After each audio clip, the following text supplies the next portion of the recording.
Welcome to today's deep dive. We are really thrilled to have you with us. Today we are looking at, well, a geopolitical tightrope walk that's honestly happening right now in real time. Yeah, literally as we speak. Exactly. We're focusing on the escalating U.S.-Israel war on Iran, but we're looking at it specifically through the lens of the United Kingdom. We are going to examine the UK's incredibly complicated high-wire balancing act. Because they're trying to juggle military support for allies with some really intense political diplomacy, both abroad and at home. Right. And to break all this down for you, we've got a stack of fresh reporting. We are drawing specifically from two highly comprehensive articles published today by The Guardian. That's Sunday, March 8th, 2026. These sources really give us a play-by-play. I mean, we get the diplomatic clashes, the internal political civil war happening in Westminster, and the actual nuts and bolts of the military hardware moving around the globe right now. Now, before we jump in, a quick note. We are looking at some heavily politicized statements today from leaders across the political spectrum. We are absolutely not taking sides or endorsing any of these viewpoints. Right. Our mission is strictly to report impartially on what the original source material says and just, map out the facts for you. Exactly. So to give you a quick roadmap of where we are heading on this journey, we're going to start with a rather explosive transatlantic diplomatic clash between Donald Trump and UK Prime Minister Keir Starmer. Then we'll look at the domestic fallout within the UK, which is very heavily shadowed by the ghosts of the Iraq War. Oh, heavily. And finally, we will strip away the politics and look at the literal military deployments happening on the ground, in the sky, and at sea. So, okay, let's unpack this, starting with the diplomatic row between Keir Starmer and Donald Trump. This feels like a classic example of how quickly alliances can be tested under pressure. It really does. The core conflict here revolves around access, right? The reporting shows that Starmer initially flat-out refused to allow the U.S. to use British air bases for their initial airstrikes on Iran. Yeah, and denying access to air bases during a major military operation is a massive friction point. Yeah. Especially given the historical weight of the U.S.-UK special relationship. It definitely struck a nerve in Washington. Because the expectation has long been that British real estate is basically available for American operations in the Middle East. And we saw the public reaction to that denial almost instantly. It was not subtle at all. We have a direct quote from Donald Trump's Truth Social post from Saturday night. He wrote, "We don't need people that join wars after we've already won." Wow. Yeah, it's essentially a public shaming of a major ally on social media. What's fascinating here is the immediate pivot that followed that very public rebuke. You have this stark, aggressive public posturing on Saturday night. But by Sunday afternoon, there was already a concerted attempt to repair the relationship. They got on a call, right? Yeah, Starmer and Trump got on a phone call to discuss military cooperation, and the phrasing that came out of Downing Street regarding that call is crucial. They stated that they discussed the use of RAF bases, specifically in support of the collective self-defense of partners in the region. Collective self-defense. That wording feels very deliberate. Highly deliberate. It sounds like a legal golden ticket to bridge the gap between being an active participant in an offensive war and just being a supportive ally. Exactly.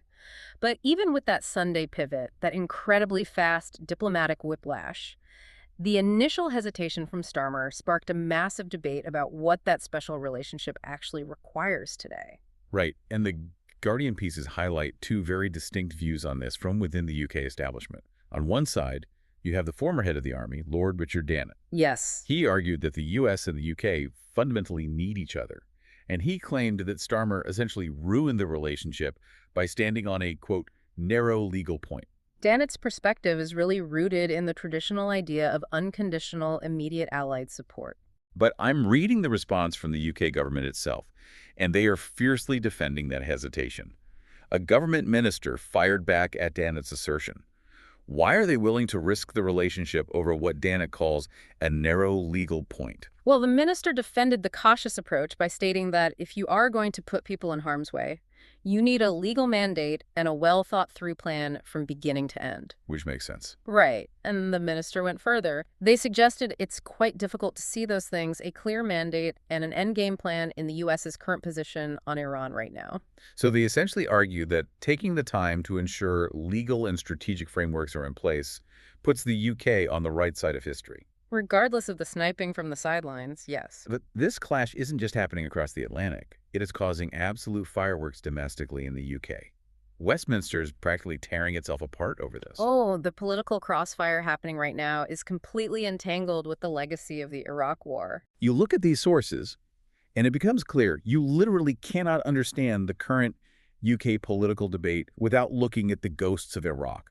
The historical context is driving almost every decision Starmer is making here. And honestly, nothing brought that historical context to the surface faster than comments made by former Prime Minister Tony Blair. Right. Blair's comments were leaked to the Mail on Sunday after he spoke at a private Jewish news event on Friday.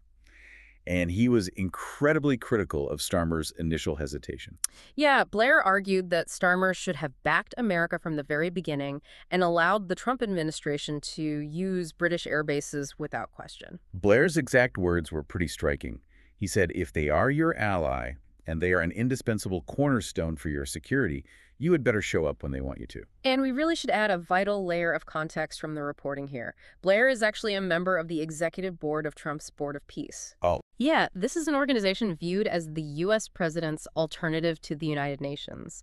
So Blair is deeply embedded in the idea of a lockstep alliance with the current U.S. administration. The reaction from the current Labor Party to Blair's comments was swift and honestly pretty brutal. They immediately rallied around Starmer. Yeah, and they did it by directly weaponizing Blair's own history against him. UK Foreign Secretary Yvette Cooper pushed back hard, stating that Britain must learn the lessons of the things that went wrong in Iraq. She framed Starmer's caution as a direct positive result of learning from Blair's era. And the historical comparisons just kept coming from the Labor benches. Emily Thornberry, the Labor chair of the Foreign Affairs Select Committee, made a very pointed historical reference. She compared Starmer favorably to Robin Cook. Right, and for you, our listener, who might be rusty on early 2000s UK politics, Robin Cook was the Labour politician who famously and very publicly resigned from Tony Blair's government in protest over the invasion of Iraq. Thornberry said she was really pleased that Starmer is much more Robin Cook than he is Tony Blair. To say that out loud as a current Labour MP about a former Labour Prime Minister is a massive statement. It is, but the most memorable quote from this whole domestic fallout came from Calvin Bailey. He is a former wing commander who actually served in Iraq and is now a Labor MP. He had a direct public message for Tony Blair. He did. He said, "Dear Tony, read Chilcott, love Calvin." That is a devastatingly sharp critique. The article reminds us what he's referencing there.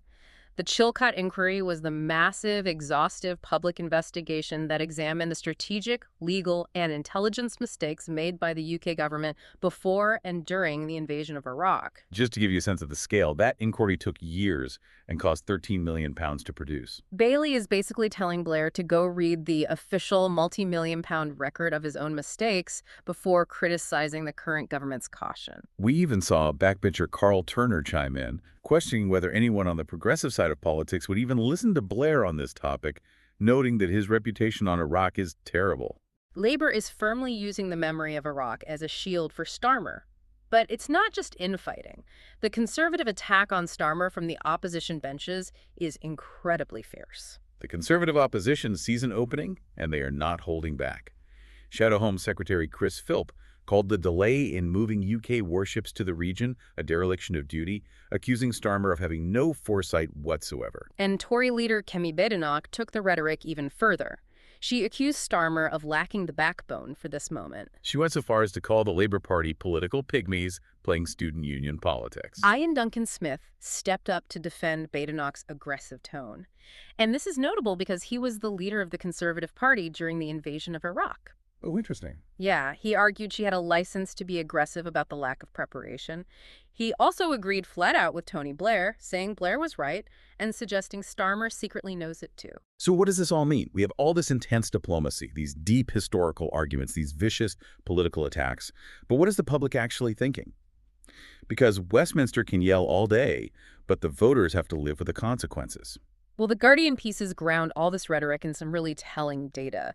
A YouGov poll published this week shows that 49% of Britons oppose the initial U.S.-Israel attacks on Iran. Wow, nearly half. Exactly. Furthermore, 46% believe the UK military position should be purely defensive.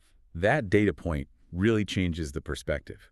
It shows that Starmer's tightrope walk trying to support an ally defensively while avoiding a full-blown offensive commitment actually mirrors the deeply divided, cautious sentiment of the British public. It does, but that leads to the biggest question. How does a purely defensive political posture translate into actual military hardware? Here's where it gets really interesting, because the physical reality contrasts so sharply with the political talking points.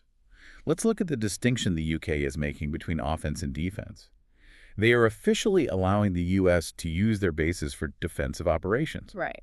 But practically, the reporting notes this means the U.S. B-1 Lancer bombers and Boeing C-17 transport planes are landing at RAF Fairford in Gloucestershire. Wait, I've seen pictures of B-1 Lancers. They're huge. They're massive, swept-wing, supersonic, heavy bombers built during the Cold War. How do you park a heavy bomber at a base and call it a defensive operation? It sounds like a total paradox, and it is the crux of the modern military dilemma. Bringing bombers, which are inherently offensive platforms, in for defensive operations really stretches the traditional definitions of warfare. How does the Ministry of Defense justify that? They clarify this by stating these B-1 Lancers are intended for specific operations to stop Iran from firing missiles into the Middle East. It's a strategy of preemptive neutralization, destroying the threat before it launches. So they argue it is defensive in intent, even if it requires an offensive weapon to execute. Exactly. But the UK isn't just hosting U.S. planes. They are actively engaging in the sky themselves. The reporting details how RAF Eurofighter Typhoons and U.S.-made F-35 jets are in the air right now, actively shooting down Iranian drones. What are these jets actually protecting? They are providing an aerial shield for key allies in the Gulf. The drones they're intercepting are aimed specifically at the UAE, Bahrain, Kuwait, and Qatar. So it is a highly active, kinetic defensive posture. British forces are undeniably pulling the trigger in the region to protect Allied airspace. They are. And the sources give us a very specific detail here. An RAF F-35 pilot successfully shot down 2 drones just last week. The technological asymmetry there is staggering. You have a multi-million-dollar cutting-edge stealth fighter jet being deployed to shoot down cheap, mass-produced, off-the-shelf drones. It's wild. We also see that the RAS counter-drone unit downed drones in Iraqi airspace that were heading toward coalition forces, and a Typhoon jet shot down an attack aimed at Qatar. That asymmetry is a major theme of this entire conflict. And while they are successfully protecting the airspace of others, their own physical footprint in the region is proving incredibly vulnerable. Which brings us to a critical development at RAF Akrotiri, which is the major UK airbase in Cyprus. Right. Wait, pause. We have a massive, highly secured British military base in Cyprus, and the reporting says it was actually attacked. How does that even happen? Well, military officials believe an Iranian-made drone launched by the Tehran-backed Hezbollah militia in Lebanon managed to breach the defenses and strike the base. A single cheap drone getting through the defenses of a strategic stronghold like that changes the political math instantly. And it didn't just hit an empty field. The report notes that it damaged a hangar used for U.S. U-2 spy planes. The ripple effects of this single strike are immense. Tactically, the UK is having to scramble to shore up its own vulnerabilities. They are sending 400 more air defense personnel to their Cyprus bases just to protect the installations they already have. But the diplomatic fallout locally in Cyprus sounds almost worse than the physical damage. The Cypriot High Commissioner to the UK, Kyriakos Kouros, went on television to express deep disappointment in Britain's inaction. Yes, he said the people of Cyprus are scared and expected more protection from the UK presence. And it is boiling over into the streets. Local activists are holding protests with banners reading British bases out. The very act of maintaining a strategic forward operating base in the region is creating vulnerabilities and breeding local hostility. The footprint that used to project undeniable global power is now projecting vulnerability to cheap, asymmetric weapons. Speaking of projecting power, we also have to look at the sea. Westminster is fighting over delays in naval deployments, but the Royal Navy is making significant moves. Let's talk about the HMS Dragon. Okay. This is a Type 45 destroyer heading from the UK to the Middle East. Against swarms of cheap drones and medium-range missiles, what does a massive destroyer actually do? The capabilities of the Type 45 destroyers are formidable, and they're designed for the exact type of threats we are seeing in this conflict.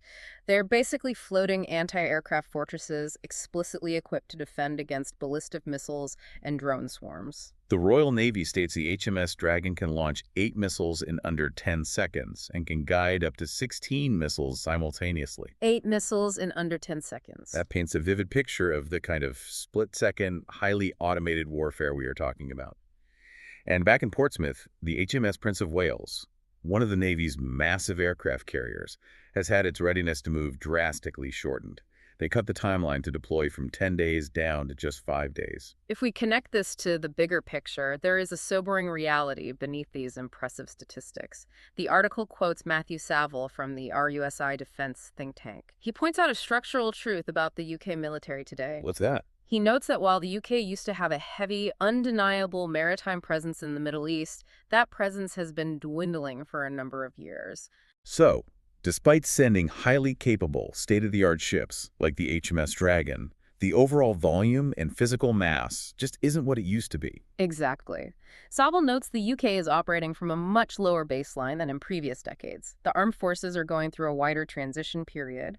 They have the deep relationships in the regional facilities, but the actual physical mass of the Navy in the region is far smaller. But physical mass isn't the only way a modern military operates, right? There is an entire invisible war happening right alongside the physical missiles and ships. The reporting touches on the deep intelligence sharing that is highly likely happening right now, which doesn't require a massive fleet. This is often the most critical yet least visible contribution an ally makes. Saville brought up a specific radar installation the UK operates up on a hill in Cyprus. Okay. That radar is constantly building a recognized air picture of the entire region, sweeping the skies for threats.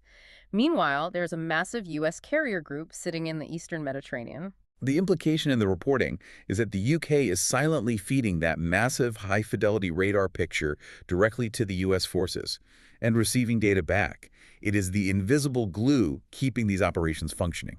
As Saville points out, we don't know the exact classified details of the information sharing going on behind the scenes. But that invisible web of data, that constant flow of telemetry from Cyprus to the Mediterranean, is what makes these complex defensive and preemptively offensive operations possible. This is exactly why we wanted to bring this deep dive to you today. When you read a headline about international alliances or transatlantic treaties, it can feel very abstract and theoretical. Definitely. But what this situation shows us is that modern global alliances are intensely practical. They aren't just signatures on a diplomatic page. They are intricate webs of shared radar data. They are the logistical nightmare of granting runway access for Cold War-era bombers. And they require politicians to draw unbelievably thin, stressful lines between a defensive drone interception and an offensive act of war. It's happening in real time, and it impacts the entire global security landscape we live in. The UK is caught in a profound balancing act here. They really are attempting to pacify a highly demanding U.S. president who expects immediate total commitment. Simultaneously, they're trying to navigate the deep, unhealed political scars of the Iraq War at home, where half the population wants no part in an offensive strike. Right. And they are trying to execute all of this through a strictly defensive military strategy in a region that is incredibly volatile. It's a geopolitical puzzle with no easy answers. We've seen the volatile diplomacy, the historical domestic infighting, the paradox of bombers on runways, and the ships heading to sea. As we look at all these moving parts, this raises an important question for you to mull over. We talked about the Hezbollah drones striking the UK base at RAF Akrotiri in Cyprus. It really forces us to reconsider the vulnerability of physical geography in modern warfare.